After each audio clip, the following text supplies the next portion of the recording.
दिखती है। एक दिन शक्ति एक किन्नर से पूछती है, माँ जी सुनिए ना, ये गांव के दूसरे इलाके में भी तो लोग रहते हैं, तो हम वहाँ क्यों नहीं जाते? हम उनसे अलग क्यों रहते हैं? शक्ति, क्योंकि वो लोग हमारे जैसे नहीं, वो लोग हमें पसंद नहीं करते, इसीलिए हम उनसे अलग रहते हैं। क्यों? वो हमें क्यों पसंद नहीं करते? मुझे एक बार उस इलाके में जाना है, मैं एक बार वहाँ जाकर घूम कर आऊँ।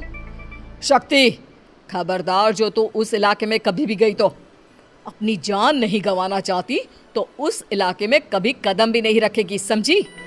इतना कहकर वो किन्नर वहाँ से चली जाती है। शक्ति उस किन्नर की बात सुनकर बहुत रोती है। माँ जी ऐसा कैसे कह सकती है? उन्होंने इतनी सी बात के लिए मुझे इतना डांटा। अब तो मैं उस इलाके में ज़रूर जाऊंगी। फिर एक दिन शक्ति गांव के दूसरे इलाके में चुपके से जाती है। ये लोग तो हमारे जैसे ही इंसान हैं, तो ये हमसे नफरत क्यों करते हैं? जब शक्ति उस इलाके में पहुंचती है तो गांव के सारे आदमी उसके रूप से मोहित हो जाते हैं। वो लोग ये अंदाज़ा नहीं लगा पाते कि वो किन्नर है। शक्ति की सुंदरता देखकर सारे गांव वाले उसकी तारीफ करने लगते हैं। तभी गांव का चक्कर लगाने गांव के ज़मींदार का बेटा हर्ष वहां पहुंचता है। हर्ष भी दिखने में बहुत सुंदर होता है।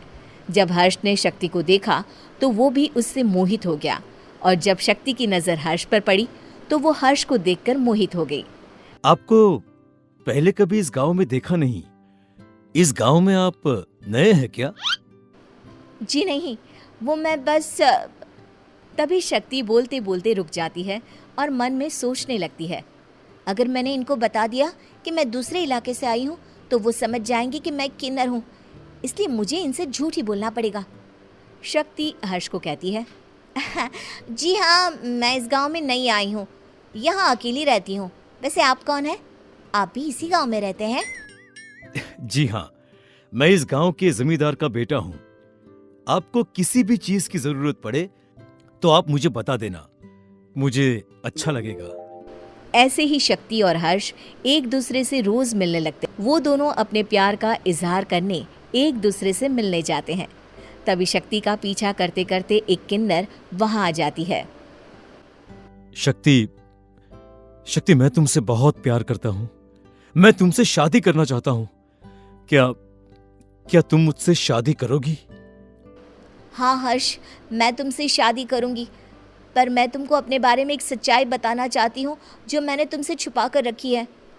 तभी उनके बीच में ही वो किन्नर आ जाती है। शक्ति, तेरी हिम्मत कैसे हुई ऐसा करने की? वो किन्नर शक्ति को खींचकर गांव के जमींदार के पास ले जाती है। हर्ष भी वहां शक्ति को बचाने के लिए पहुंच जाता है। जमींदार शक्ति और हर्ष के प्यार के बारे में सुनकर गुस्से में आ जाता है और शक्ति को गांव के बाहर निकालने की सजा देता है। शक्ति ये बात सहन नहीं कर पाती और कुएं में कूदकर अपनी जान दे देती है। जमींदार हर्ष की शादी गांव की एक लड़की से करवा देता है, पर हर्ष इस शादी से खुश नहीं होता।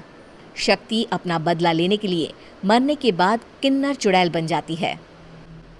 अब मैं इन गांव वालों को नहीं छोड़ूंगी, अब इनसे मैं अपने प्यार का बदला लूंगी। किन्नर चुड़ैल गांव वालों को परेशान करना शुरू कर देती है। एक बार वो रात को गांव के खेतों में पहुंच जाती है और वहां आग लगा देती है।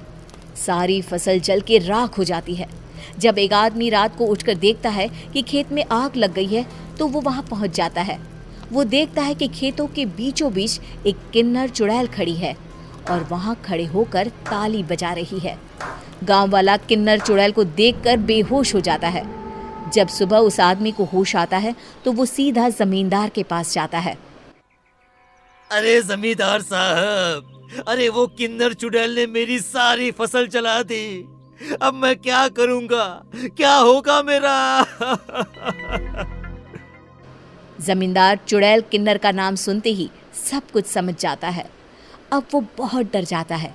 उसी रात को जब जमींदार डर के मारे अपने कमरे में सो नहीं पाता, तभी वहां अचानक से किन्नर चुड़ैल आ जाती है।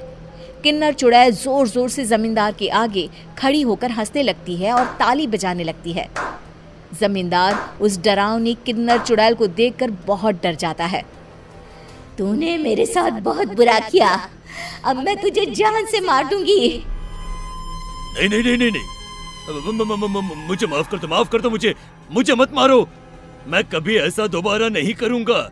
अब तुम जो बोलोगी वही मैं करूंगा।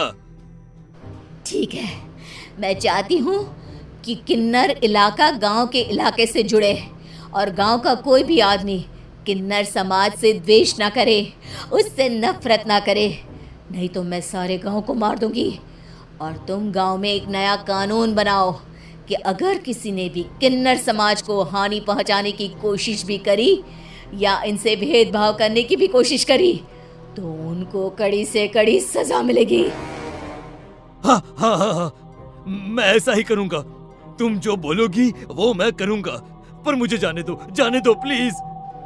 तब वो किन्नर चुड़ैल वहां से चली जाती है।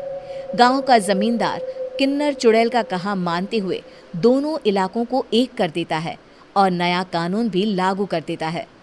तब से वहां किन्नर समाज और बाकी गांव वाले शांतिपूर्वक रहने लगते हैं।